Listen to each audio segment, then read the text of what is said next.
All right, I'm Matt Lewis. He's Charlie Sykes. And if it's a Tuesday morning at 10 a.m. Eastern, it must be Sykes and Lewis. Charlie, how you doing? Good. How are you doing? I'm doing good. Luckily, I didn't stay up until the 18th inning last night, so I did get some sleep. But it must be Well, being here on the East Coast.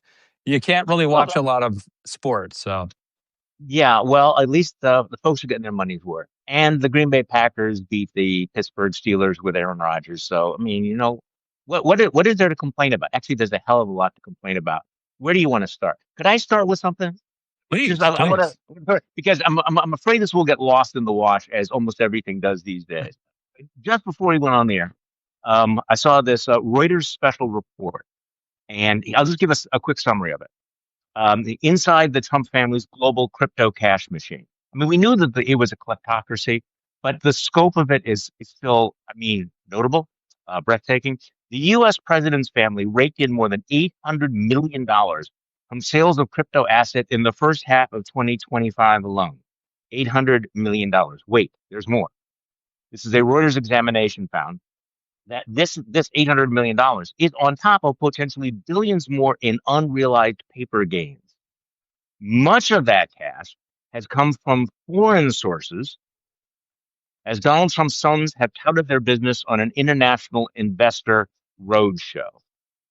Okay, Mm. again, Earth 2.0, this would be the consuming scandal. We have never had this kind of graph in the open. I mean, we've had Teapot Dome, and we had various scandals in the Grant administration, but nothing even remotely on in terms of scope or brazenness. And I just had to do this at the top of the show because there's so much else to talk about.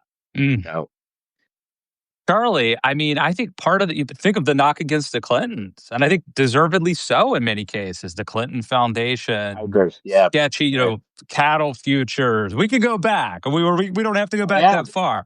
Yeah. There's a lot of Biden. sketchiness and a sense of just untowardness and self enrichment. That's nothing compared to this. Or let's even go more recent. Hunter Biden's paintings, right? Yes. That was pretty Which sketchy. Sketchy's a nice word. sketchy, not a good look. That is pennies. that is nothing But compared to but what but we're witnessing. it's enough to create the cover of whataboutism. I mean, if you and Yeah. I were sitting here, we were talking to some, thoroughly deplorable hack like I don't know, like Scott Jennings, who I hope we talk about. He would say, well, he would have gone to Hunter Biden or he would have gone to the Clinton Foundation in 5 minutes. And so whataboutism is Yeah. the weapon that people use to not take seriously stories about their own side because no matter how bad your guy is, right, you can find somebody else who is even worse. And so But that they're that not ends with worse. But that's no, that's that, where this well, breaks that's down I'm because sorry, but they it's will argue that, oh yeah. well, where were you, Matt Lewis, when Hunter Biden was making all that money from Burisma? Well, we were basically saying, hey, that's really really sketchy. Maybe we ought not Yes. to do that. But here we are. It is hard to get the scale of it. It's like saying, I lost $100 versus, hey, I'm $1 trillion in debt. Okay. The scale is hard to reconcile. So You're totally right. I mean, I don't, normal people can't grasp. I can't grasp the difference between like a thousand to a million to a billion to a trillion. Like right, these are just all big numbers. But right, like right. one of them, it's like you may take X number of thousand breaths in your life. But if we talk about trillion now, now we're going Yeah, back no, I'm to looking. the Pleistocene era or Yeah, something, I'm right? not. Yeah, I'm not trying to minimize stuff, but when people say, "Well, so and so, took $80,000 a month from this Yeah. company," that is sketchy. If you read someone is pocketing $800 million, it's not just the added zero. Okay, so what else are we going to talk about today? Because I mean, are we at war with Venezuela? I slept in a little bit this morning. Are we at war with Venezuela Well, let me or ask or, you about or, Can- or this. Canada? I this Well, there's a lot to talk about. Teapot. You mentioned Venezuela. This is another. I don't think most people are paying attention to this story really. I don't. fully understand what is going on. I mean, basically, it seems like this is a Marco Rubio-led operation, an attempt to topple Maduro under the guise of making it about drugs. But this this seems to me, Charlie, like there is a potential for this to spiral out of control. They keep blowing up these boats, some of which probably have drug traffickers on them, some of which probably just have random people on them. Who And we are murdering without any due process. I mean, just like let's put a pin in that, just over on the side here. Extrajudicial absolutely. murder has become part of the U.S. policy. Okay, go on. Let me just give you this isn't even the latest, but this one came across the transom this morning. Venezuela claimed it captured a quote mercenary group linked to the CIA on Sunday and accused them of aiming to spark a military conflict with the South American country. Quote, a false flag attack is underway in waters bordering Trinidad and Tobago or from Trinidadian or Venezuelan territory to generate a full military confrontation with our country. That's according to Venezuela's vice president. Who knows? Maybe he's lying, or Yes. maybe we're engaging in a coup right now to topple the Maduro regime, which, by the way, I don't like Well, Maduro, right. but I thought it was America first. I thought it was like, hey, let's, you know, not But the interfere with other countries. America first is having a bad week, right? When we bailed out Argentina, we're buying Argentinian beef, and we're about to go into an endless war in South America. I don't know. Weird. I suppose it's the return of the Monroe Doctrine. On the story of, look, the Maduro regime is one of the worst in the world. But what is this actually about? Is it a wag the dog thing? Is it a bid for the oil? I mean, Donald Trump has made no secret that he likes the idea of war for oil. I mean, he is very explicit about that. Remember during the Iraq War, people said it's war for oil. Donald Trump says, yeah, damn it, let's take the oil. I mean, so Venezuela's got a lot of oil. I have no clue who's telling the truth here. And the problem is that if we go to war, think about what we will hear and what we will know and what we will be able to believe, especially with the enshittification of the Pentagon press corps. How much information can you trust from the U.S. government? And by the way, that's always been a question during wartime. But when you have these two regimes spewing out sort of, AI generated bullshit on a daily basis, what are people to make of all of this? So that this is going to be, I don't know what's going to happen. But you're right. Most people are not paying attention, are not lusting for another war. Or there are some people, because are we not entertained enough? What are we lacking here? We're lacking pictures of cities being bombed. I mean, it's just not satisfying enough to see those little images of people in a boat being blown up. I don't know. I think if there's a theme to what we're talking about this week, and maybe this has always been a theme, but it just Yeah, strikes me this week, it's the theme is like there are things going on right now yeah. that in any other normal time would be perceived as outrageous, and the media would be up in arms talking about this and only this, Venezuela alone, or the cryptocurrency corruption Alone. alone, Yeah, any of yeah, them. But this goes to a guy named Steve Bannon, who yeah. has a theory about flooding the zone with excrement, which brings me to Steve Bannon. And that was a smooth segue. I like that. I admire that. Because if you are worried that there is a coup taking place here in America, you may not care so much about trifling things like Venezuela. So, Steve Bannon, as you know, was a top Trump aide in the White House aide. He was pardoned by Trump, or his sentence was commuted. Steve Bannon claimed in an interview with The Economist that Trump is, quote, going to get a third term. At the appropriate time, we'll lay out what the plan is, but there's a plan. Now, Charlie, some people sort of dismiss this as trolling, Bannon trying to stay in the limelight. Others say Mhm. it's the MAGA movement is normalizing authoritarian fantasies. And by the way, when people tell you who they are, believe them. I'm old enough to remember that Steve Bannon actually laid out the case that Donald Trump would not accept the results of the 2020 election. In That was advance. all part of a plan. So, what do you make? Do you dismiss this? Do you take it seriously? Where do you come down? Look, I I agree with every one of those points. That was my newsletter yesterday. Was Trump 3.0, and the question is not will Trump not what will Trump try to do, but who will stop him? Let's imagine that he actually does want to do this. But let's go back to this point. I talked to Ann Applebaum on my podcast about this, and she said, "Look, two things. Number one, this is Steve Bannon just trying to stay relevant and curry favor, and number two, she's not sure that Donald Trump will have the cognitive ability in 3 years to run for reelection. I don't know. I agree with you. I think I agree with you. I think we should learn to take these things seriously, and as opposed to being caught flat-footed, they are floating this idea out there. The president has meetings with Democratic congressional leaders, and he has Trump 2028 hats on the in the Oval Office. So obviously he's thinking about it. It's clearly something that he's going to try to normalize. And let me ask you this, Matt. If he announced that he's running, how many Republican members of Congress would say, no, that's wrong, that's unconstitutional? I'm guessing we could count them on one hand and have some Yeah. fingers left over. What do you think? Thomas Massey, Marjorie Taylor Greene, Maybe, maybe. You start maybe, to run out of maybe. names. Maybe Rand Paul. I'm not sure. Yeah, It's a short list. It's a short list yeah. for sure. So I think people do need to take it seriously. I think it under now, somebody I was talking to about it said, Charlie, you shouldn't be talking about this. We should be focusing on 2026. Missing the point, because this is why 2026 is so absolutely crucial. It will determine who controls Congress. It will determine who controls the state houses and the governorship.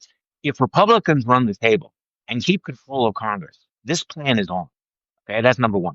If, on the other hand, it is a bad year for Republicans, I think it becomes much, much less likely. But the thing about Steve Bannon, it's easy to dismiss him because of the horrible human hygiene and just the graft and everything. But this is not a stupid man. This is a man who is still in contact with Trump. There's a new book out talking about when they were cutting the deal with Ukraine over the precious minerals or the rare earths that Trump calls up and runs it by Steve Bannon. So Steve Yeah. Bannon knows stuff. Now, I don't know what the plan is. Most of the plans are bullshit. But the one thing about Donald Trump is what he does is he tries to do it and then figure, well, what are you going to do about it? Well, like, for example, the White House. I mean, the Washington Post editorial board loved it, which is like, we could talk about that for a moment. But he basically he didn't ask for permission. He just made a fait accompli. He just does it. So if Donald Trump is nominated by the Republican Party and on the ballot in all of the red states, who's going to stop him? So I think that's part of the plan. Hmm. Scary, but I don't disagree. Um, by the way, someone, one of the viewers here commented and said, like, you know, we're scared as F, and we're confused, and that's why we're looking for clarity. And hopefully, you and I can provide a little bit of that. But I have to say, last week we didn't get a lot of people asking questions, even though there were a lot of people viewing. And someone later messaged me and said, things are very depressing now, and we didn't, it's not, we love watching, but we don't have any questions because we're utterly depressed. And so maybe someday we can do a special, maybe a bonus one of these, Charlie, and I will just interview you about your life, and we can talk about Well, that's depressing. those kind of questions about like career advice or life advice, and maybe we can get. But TV for shows to now, binge on. Yeah. What I do for with the now, it's dog. That's why I always put the dogs in my newsletter because I mean one of the things I do is as soon as I'm done with this, as soon as we turn this off, I'm going to go outside and play ball with the dogs in the woods. So I mean I'm not going to spend the whole day doom scrolling, but I don't think people should be depressed. I think people should be focused. I think that people should understand that this is a fight, and that nothing is inevitable, nothing is determined. I do have a couple of rants that I'm kind of working on, um, and I think you've been writing about this as well. Look, Democrat, when people like me and you criticize Democrats, it's not because we don't, we're like on the other side. It's because look, you guys have to get your acts, straight here. it is so crucial that you not fuck up next year's election. And I Yeah. sense that the Democrats have a bunch of problems. I think that they have their own bubble. I think they're in denial. They fall in love with candidates like what's the guy in Maine you wrote about him, Planter, Yeah. Plattner. or Memdani, who are the bright shiny objects who could not win a single swing seat in America. Keep in Yeah. mind that the majority makers are a certain number of districts that Donald Trump may have won. These are the folks, that, yes, we should have a democratic socialist because what's wrong with that? Well, that's great. You try that on a national basis. You see this NBC report that the Republicans cannot wait to nationalize Mandami, to wrap him around every every Democrat. Now I know people say, "Oh, who cares? He's just the mayor of New York." Folks, have you not been paying attention? Do you understand how one case over here can become $100 million ad campaign? And when Hakeem Jeffries, the Democratic leader in the House, endorsed him, all the Republicans went ka-ching. And when I mention this to people, I get a lot of pushback because everybody's in love with him, and fuck Andrew Cuomo. I mean, I wouldn't vote. Come on, New York Democrats have really screwed the pooch on all of this. But people need to understand that going with extreme flawed candidates is a luxury that we cannot afford in 2026. So I'm expecting a lot of blowback when I start writing about, guys, you're in a bubble if you don't understand that this is problematic. And the other thing is, I don't know what you probably follow this more closely. I think next week's elections in New Jersey and Virginia are extremely important, because the Democrats do have really good candidates, two centrist Democratic candidates who, if they win, I think can help steer the party. But if they lose, holy crap, all the lights ought to be Hmm. flashing. What do you think? Yeah. Well, look. So first of all, to you and me, Charlie, every once in a while you hear a story about like an immigrant or refugee who comes to America and becomes a patriot, and says like this fellow loves America so much because he lost his other country, and so I would say to never, when it comes to never Trump conservatives, we've lost our party once. We've seen what happens, and Man, so we may be wrong when we give Democrats advice. We may or may not be right, but it is sincere advice in the sense that there's like only one possible party left that is sane as of today. And so it's not an insincere advice. Um, and I think sometimes people may dismiss it as like, you guys are outsiders. What do you yeah, know? right. But it's Yeah. like, no, Go we've fix seen your what own party. happened. Failed. We saw what Yeah. happened. We fought against this and lost. So it is sincere.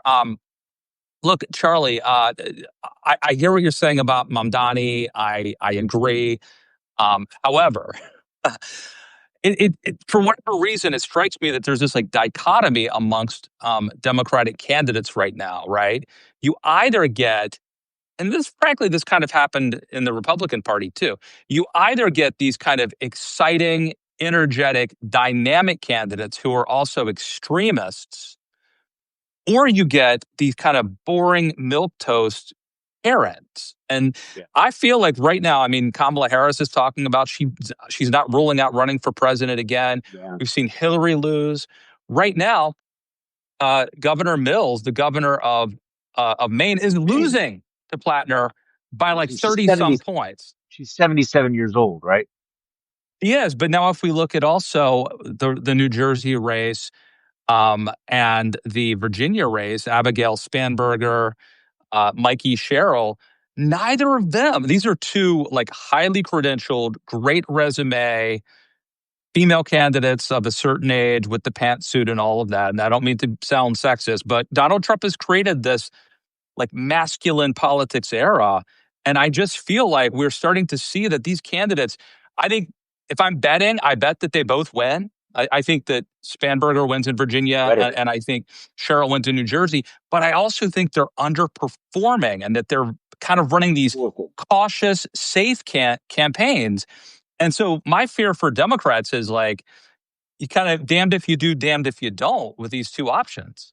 Actually, I think it was Joe Klein who wrote a really good piece about all of this. That yeah, they're running sort of white bread, milk toasty candidate, and the part of it is that in the Democratic Party, you can't break with the groups. You can't distance yourself. You can't have any because the blowback would be too great. So both of them basically are very much centrists, but they cannot separate themselves from the more extreme positions of the party. And this is one thing Republicans are very, very effective at doing. So it's we'll see. I mean, I remember in the days before I mean, sometimes before these midterm elections, you think it's going to go one way, and it turns out to be something different. I think this is going to be a measure of the intensity of politics in 2025, and so nothing is normal. So let's talk about that after the election. Okay. I would love to say, I mean, Abigail Spanberger should be blowing out the sort of the magnified Republican. New Jersey should definitely be a Democrat. This would be a massive upset. If they lose, people are really going to have to go back to the drawing board. But this is part of the problem of being in a bubble, though. And and I can't read the comments here, but if people don't understand, um, what the Republican playbook is and why it succeeds, and the way in which they will take little nuggets and push it. And the Democrats' messaging is kind of all over the place. They're Mhm. they're not consistent. Speaking of which, what are you thinking about? We've gone now. We're 20 minutes into this conversation, and we haven't mentioned the fact that the government is shut down. We're about to have a Yeah. record-long government shutdown. Nobody seems to care that much. But where are we at here? Because the pressure is starting to get intense. People are starting to get these massive increases in their healthcare premiums. The Republicans are going out of their way to increase the pain by cutting off food stamps funds. So what do you see? I mean, I saw one report saying Democrats are saying, you know what, this shutdown may never end. Neither of us can I blink. Neither of us have any. Literally, it may never end. What do you think? mean, I don't see any impetus, or I don't see any pressure for this to end, right? I mean, I guess it could end tomorrow, but it could go on for till the new year. I think from the individual standpoint, like at the micro level, I don't know how long people can go without paychecks. There are people now who are missing paychecks. Mm. I don't think most Americans can miss two or three paychecks without No, they cannot. a serious problem. And so that's starting to happen. But you're right. I mean, look, the fact that we didn't bring this up until 20 minutes into our conversation is indicative of I think, a sense that this is not top of mind. Maybe this speaks to Donald Trump's chaos and the flooding the zone with excrement, but um, in past shutdowns, this was the only story. Like, this would have been the top story. We would have Yeah, spent all right. day talking about the shutdown, and that's not the case. But as someone who has a flight coming up next week, I do wonder about the TSA and air traffic Air control traffic even more. controllers. Do Yeah, you actually more worry about importantly. that? Because I I actually have. do. I do. Because Right I'm now, one of those people. There's two types of people in America. I am the guy who gets to the airport 2 to 3 hours early, oh, really? has clear and TSA pre-check. Will often do Be careful with concierge you. service where they would meet me, Yeah, escort me through, where I will shamelessly go to the front of the line you're a and be pampered waiting at man. my with my Girl Scout uniform neatly pressed, waiting to board before anybody's there to check me in. Like, I'm that, like, super diligent guy, and so now the idea that my flights could be postponed or canceled freaks me out. Well, okay, the postponed or canceled is bad. Air traffic controllers not being up there because they're short staffed is like again different level of magnitude. Or I, even yeah. worse, they're there, but they had to take on a side gig driving Uber at night shift. So they're falling asleep. That's even worse, probably. Actually, this reminds me. I was down in where was I? I was down in Austin, Texas. I think a year or so ago, and there was an Uber driver, and we were just chatting, and it turns out that he was actually a rather high-ranking engineer at one of the high-tech companies that was down there, and and yet because the cost of living had exploded so much, he had to take the Uber driving as a side gig to a job that was probably paying in the six figures. And I'm thinking, whoa, okay, this is. But again, if you're air traffic controller and you're not getting paid and you're in week, 2 or week 3 of, I mean, you've missed 2 or 3 paychecks. What the hell? What are you going to do? You Yeah. know, and what is your level of stress? What is your morale? Are you in fact having the moonlight doing something? Are there people who are going to, I'm just not feeling well. I don't think I'm going to be coming into work today because why should I since I don't get paid for it? So yeah, I asked. Did you see, by the way? I'm sorry to be all over the place. Did you see those big mass rallies in Hungary over the weekend? Mm-mm. I'm No. going to connect it to it. I promise. Mm-mm. I mean, massively. The media didn't cover it. You had hundreds of thousands of people who came out and protested against war bombs. We saw that in Israel too. And I was thinking, despite the success of No Kings, we're not seeing those kinds of mass rallies in the United States on a regular basis. No Kings felt like a one-off, right? And I asked Ann Applebaum about that, and she said she had the same reaction. She just doesn't think that Americans are angry enough yet. They haven't felt the pain enough.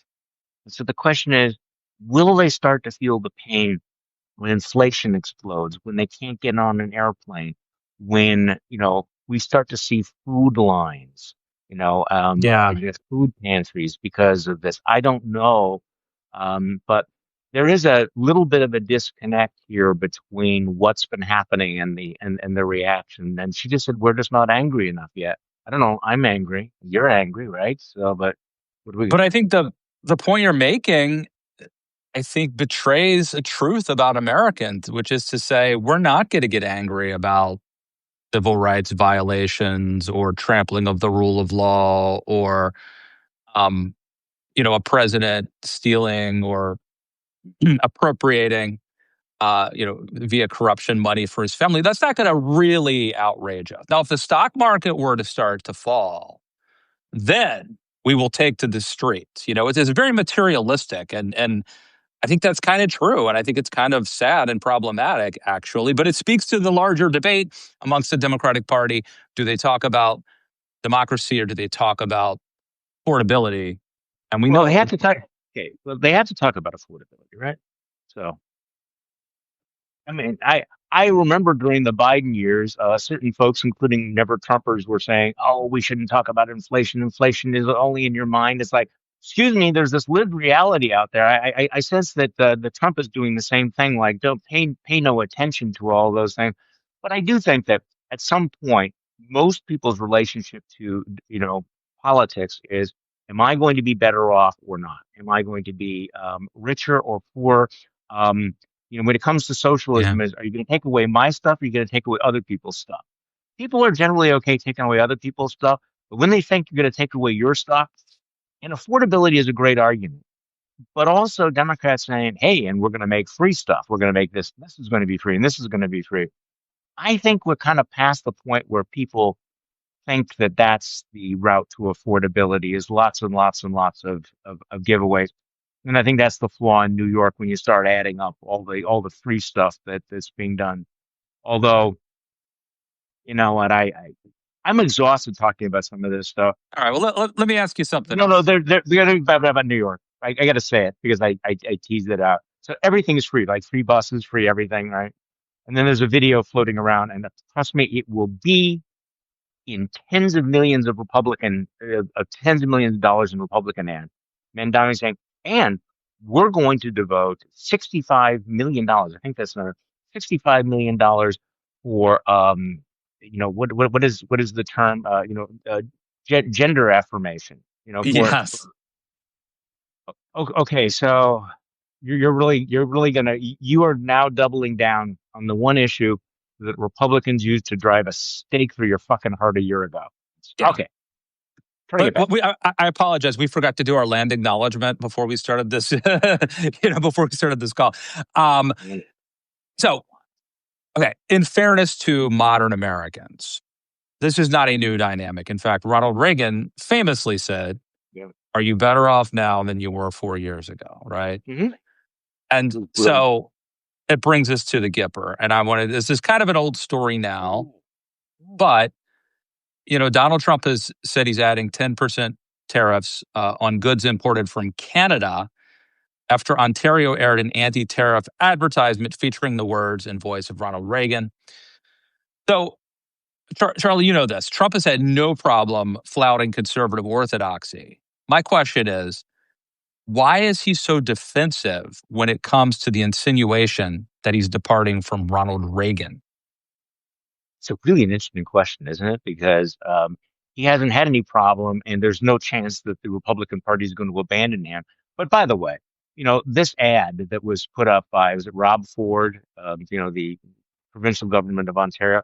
It's all Ronald Reagan's words, and they do edit them, but it does, I think, quite honestly, portray Ronald Reagan's Hmm. deep hostility to tariffs.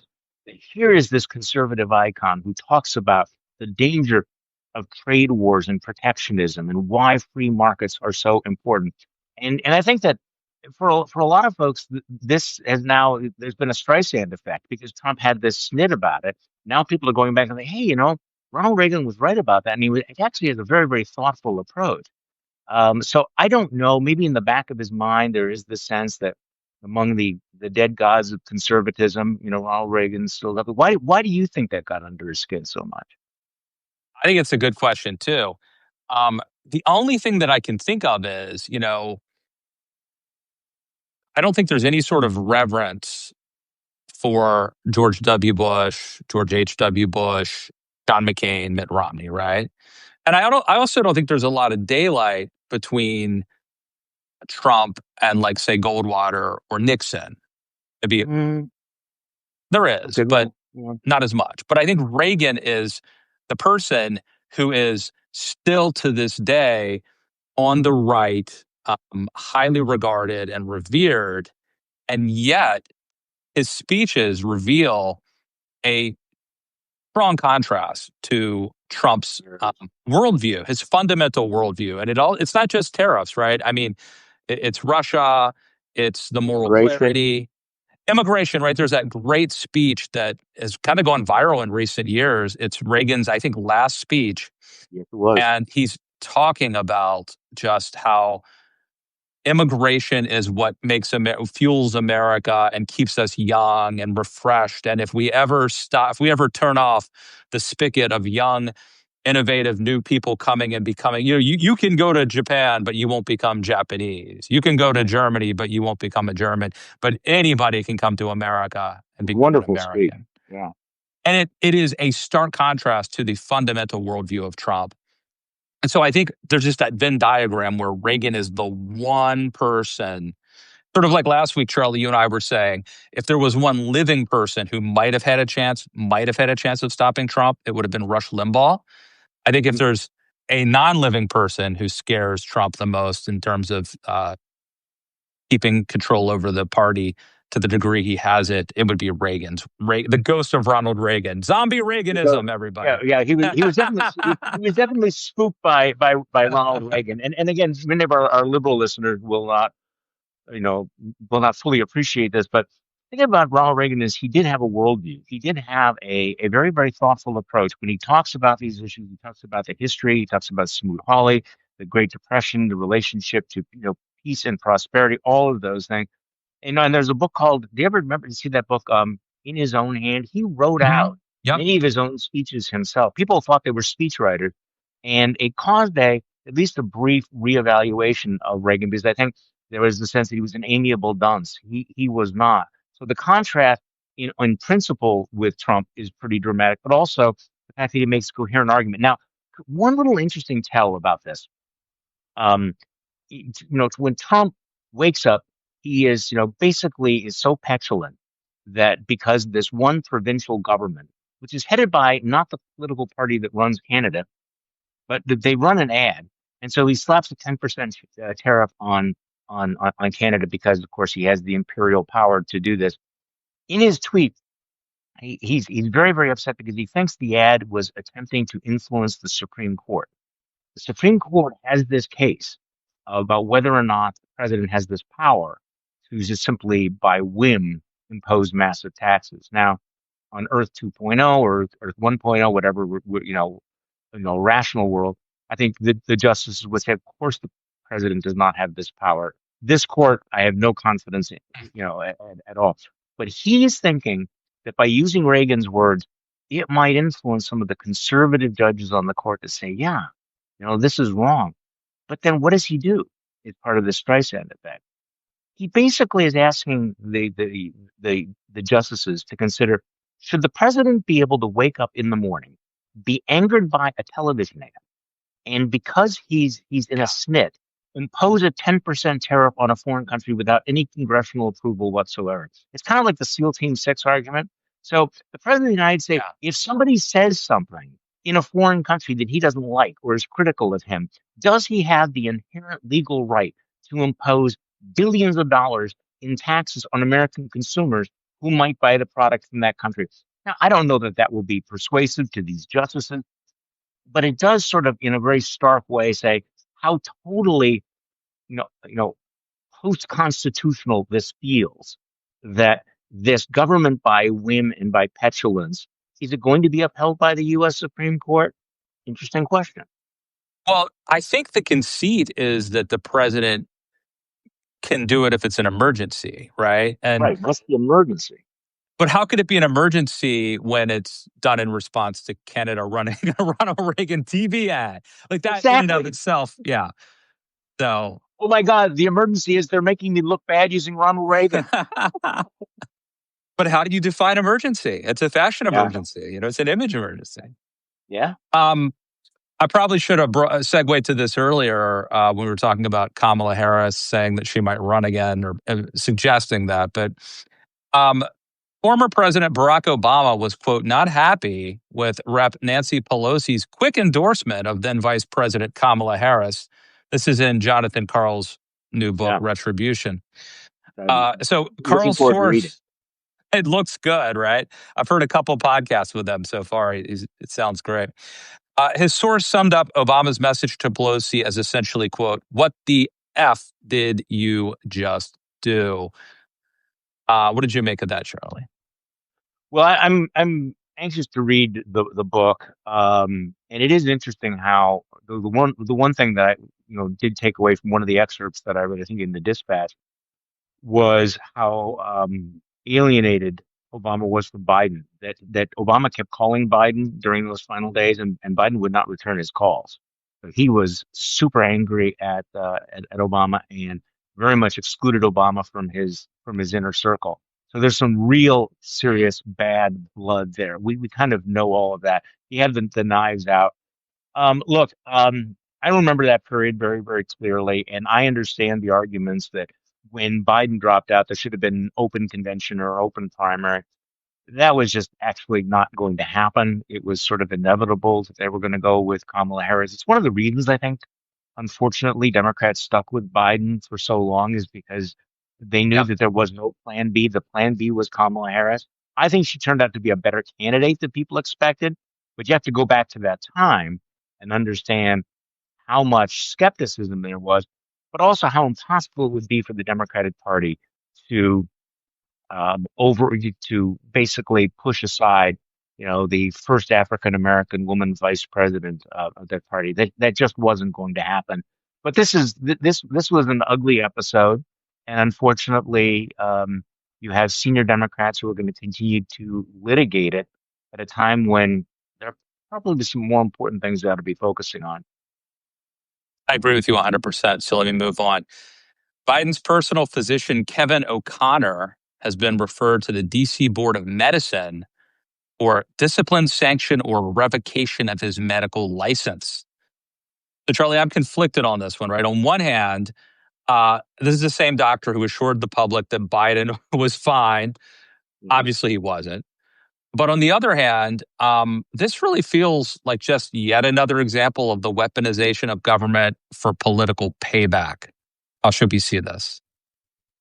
Okay, so I'm really glad you brought this up because on the list of things that we ought to be talking about on the Tuesday after last week is the fact. Oh, it's on Friday. Okay, I mean you're exactly right. This is an example of it, but we don't have to look very hard for this. So on Friday, the president of the United States puts out a tweet calling for the criminal prosecution of Merrick Garland, Christopher Wray, Lisa Monaco.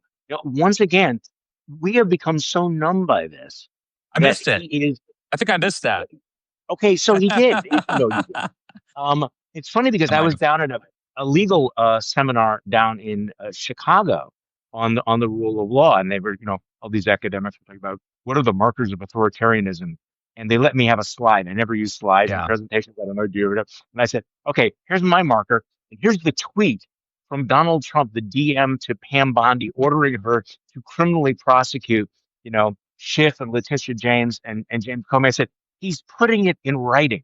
The president of the United States is ordering his compliant Justice Department to criminally prosecute his opponents, specifically as an act of retribution for what they did to him.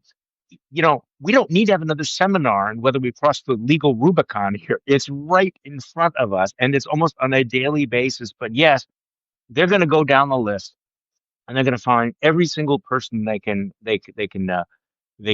go after. And unfortunately, again, like the crypto thing we started with, this should be dominating the headlines. This should be something we should be talking about every day. Not to mention that he continues to abuse the pardon power. Can we just mention this, that crypto guy that he pardoned? Yep. So, Yep. for my friends, everything, everything, Hmm. wealth, and you can shelter beneath the wings of my mendacity. I will give you a get out of jail free card. If you are an enemy or you've betrayed me, we are coming for you. John George Bolton goes. Santos, George Santos versus James Comey or whoever, right? I mean, it's just or John Bolton versus George Santos. Yeah, well, we've Classic. talked about this before, that and what I think he's going to do, but yeah, the medical thing is, I mean, who knows now? I think we've now established that White House physicians should never be taken at face value, right? So, what did you make of the fact that Donald Trump sort of lets drop that he had an MRI? I'm not a doctor, so I defer to you on what did that confession, that revelation mean to you? Well, What's going on? because I am a doctor, Charlie. Right. I've chosen not to pursue my medical degree because of my a lucrative pundit career.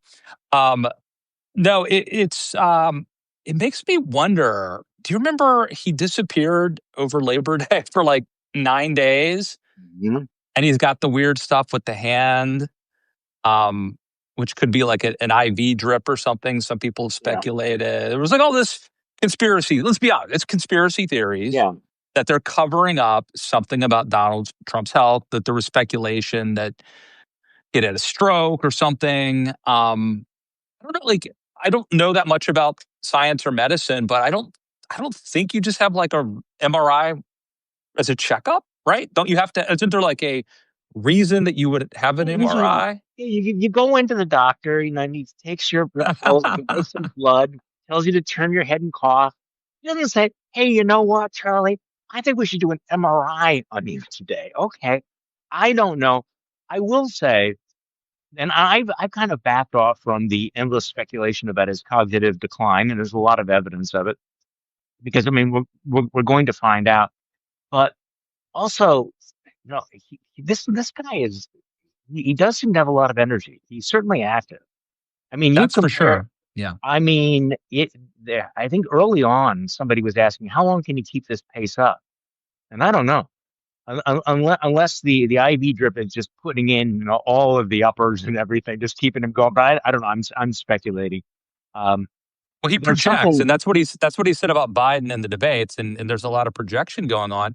But look, I mean, he could have died from COVID if he was a normal person, right? They definitely gave him the top shelf concierge medical treatment then, and I think rightly so.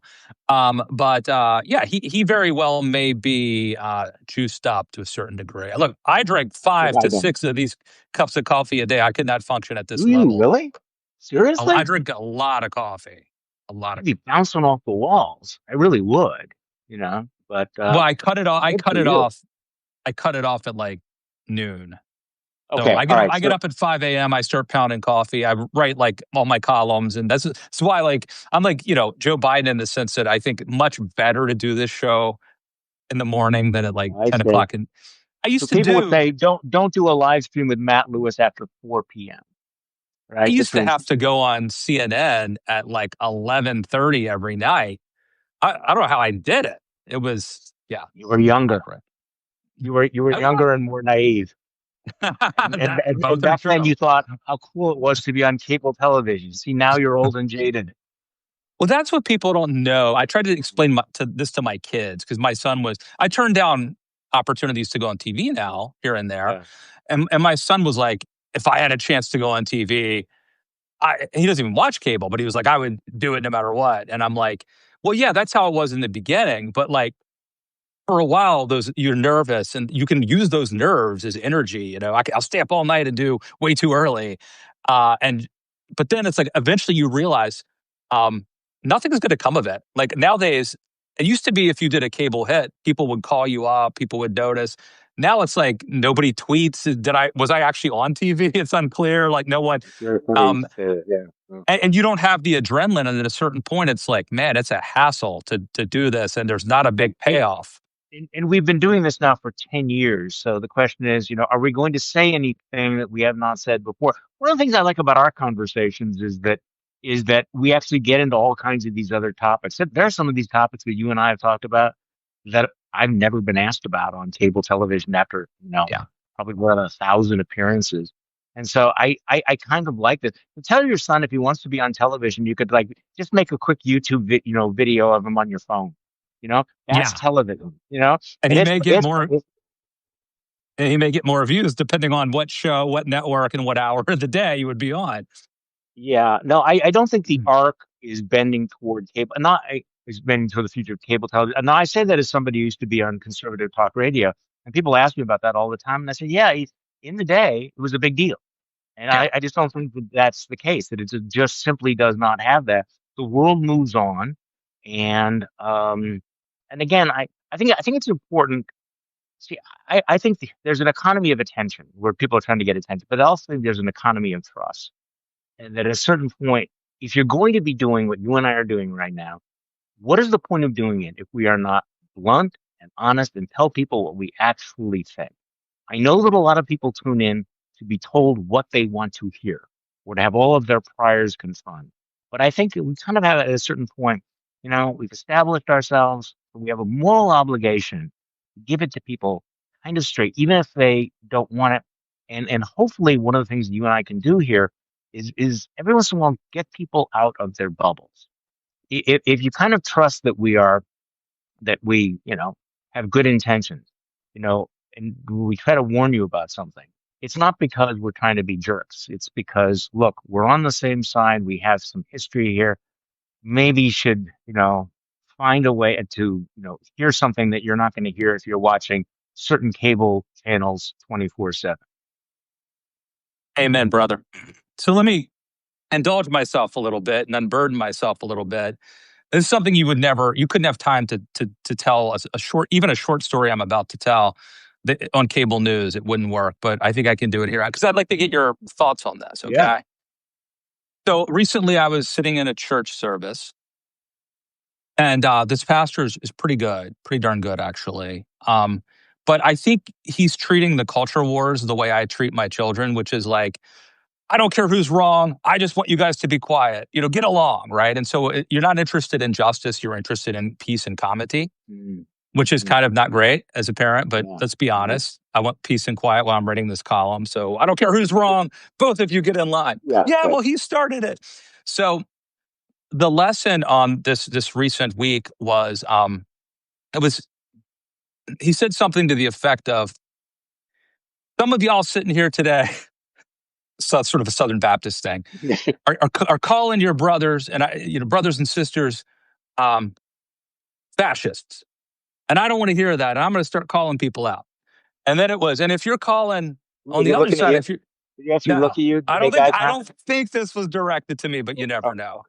Because I have sat in pews before after a night of debauchery and really felt that the preacher's sermon was specifically targeting me. But in this case, I don't think that was the case. Um, but then he said, uh, and if you're calling your brothers and sisters, if you're calling folks out there libtards, I don't want to hear that either. So first, I felt this was asymmetric. okay. Libtards is different than fascist.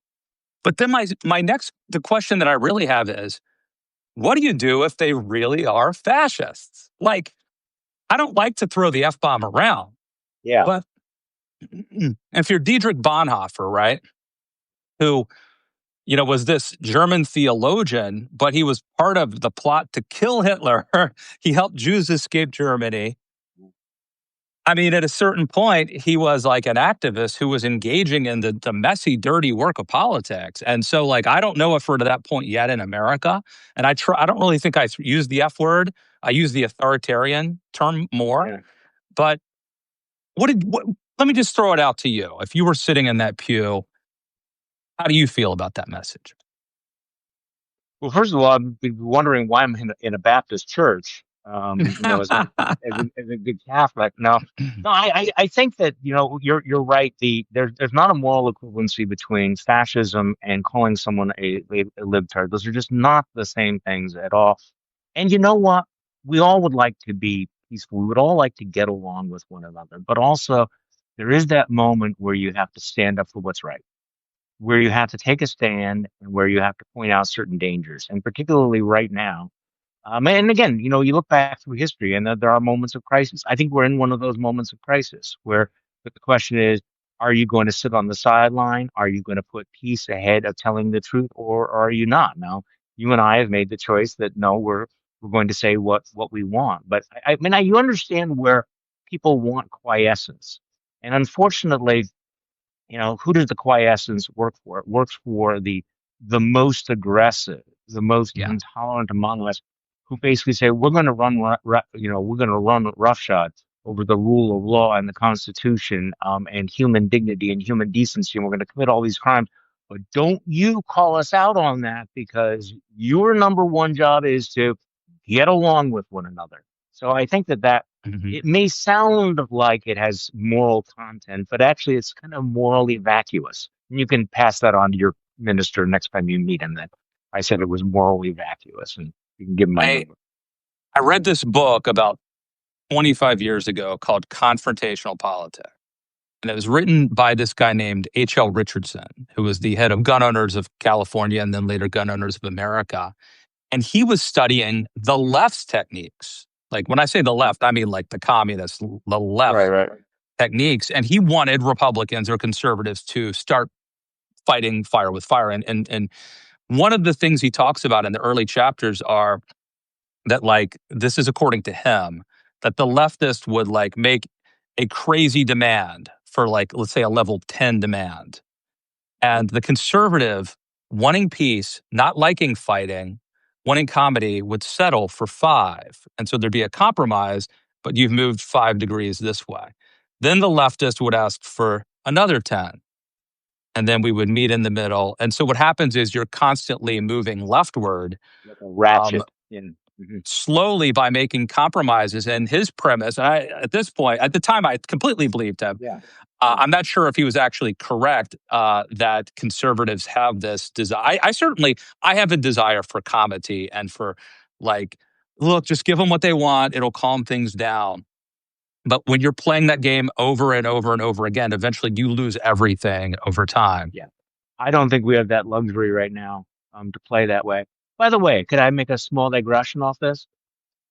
I had a very complicated, even in the before times, had a complicated relationship with the whole Second Amendment group. When they came into Wisconsin and they wanted, concealed carry without any permits, without any lessons, I was thinking, you guys are crazy. I mean, every responsible gun owner that I know should want to have, know that people who are carrying guns actually know how to use guns and are not criminal. But I guess the point is, do you remember all the conversations we had about the real importance of the Second Amendment was so that Americans would be armed to resist a tyrannical government? Yep. And I always had a problem with that. So I say, okay, so who are you going to shoot? Are you going to shoot cops? Are you going to shoot soldiers? And how do you think that's going to end up? So, for example, I had a conversation with somebody. So, I was thinking, when I'm watching all these ice raids and everything, I'm thinking I should get a gun in my house. And I think that would be the worst possible reaction, because what do you think's going to happen if you pull a gun on one of those masked, semi-trained goon squads? They will annihilate you. You Yeah. cannot win. They have the guns, they have the tanks, they have the missiles. That whole Second Amendment thing. And by the way, you notice how the Second Amendment people are not talking now. about using Yep. guns to protect against the jackbooted thugs of government, because now they are the jackbooted thugs of government. And suddenly, the Second Amendment as resistance to tyranny just doesn't interest them that much anymore, does it? Completely agree. I remember G. Gordon Liddy telling his audience, Hmm. shoot them in the head. I'm paraphrasing because they're wearing body armor when Yes. they come to get your Remember this? guns or whatever, Yeah. whatever Yeah. the jackbooted thugs were going to do. Um, yeah, it's a crazy thing, Charlie, how everything has gotten like turned around, and so much of what they warned about, they are now themselves guilty of doing. And I think that's just one example of many for sure. Well, it is, and it's also just when we've lived through just watching, and again, maybe I was naive. I actually did think that people believe some of the principles they claim to believe in, and maybe they did, but the willingness to give them up is so Yeah. remarkable. Just watching this inversion. I mean, going back to what Ronald Reagan said about free markets and everything. Honestly, if you would have played that clip, just a few years ago, every Republican in America would have said, "Yeah, absolutely, I'm totally down with that." And now Donald Trump is saying, that this is like we have to have a trade war by quoting Ronald Reagan. So, and anyway, but you're right. So, are you Well, let, finding let this me ask you. therapeutic? I'm finding this I am therapeutic. We're having this conversation. Okay. I am finding that there are people. I want to make one more point, Charlie, though, about your gun thing about owning one in your home. Charlie, it's not only the fact that you can't you couldn't resist the police or ICE and live to tell about it. If someone shows up at your door and starts kicking it in and says they're the police, I know. Right. what do you do? What do you do? Because we know that they wear masks. We know that they don't show their name or their badge all the time. Yeah. So we are now in a position where if you're in your house or even on the street and someone tells you that they are the police, they are ICE, whatever, you have to assume you're sort of damned if you do, damned if you don't. You either let possibly criminals just open the door and let them in, let them kill you, let them raid your house, Yeah.